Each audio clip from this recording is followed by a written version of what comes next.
crisis in Iraq now, where Secretary of State John Kerry will soon visit. He will push leaders to share power to end the sectarian violence that has plagued the country. In the meantime, President Obama will deploy 300 military advisors to help train Iraqi forces. This as extremist militants fight for control of the nation's largest oil refinery. One thing that hasn't changed is the president's insistence that no combat troops will return to Iraq.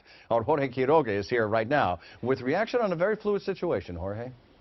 Ed, the mission is far more dangerous and larger than anticipated. U.S. Special Forces will be embedded with Iraqi forces both in Baghdad and to the north, where the battle is raging. Fighter jets once again launching from a U.S. carrier. Back over Iraqi skies, watching radical Sunni fighters on the advance. For now, 300 special forces going in.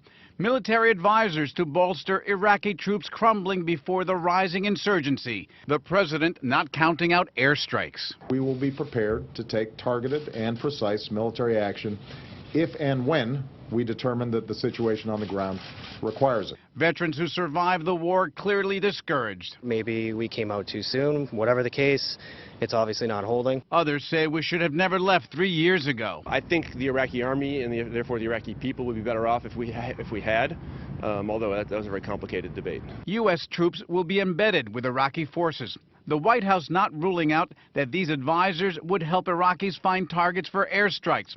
But the president said it's up to the Iraqis to decide their own future. Meanwhile, the United States will not pursue military options that support one sect inside of Iraq at the expense of another. Rick Smudlin says in Iraq, few will believe that. All sides are going to have a different spin on why we're there and what we're doing there. Borges says better stay out altogether. We need to take care of ourselves right now. There's been enough sacrifice and enough Americans, but lives were lost.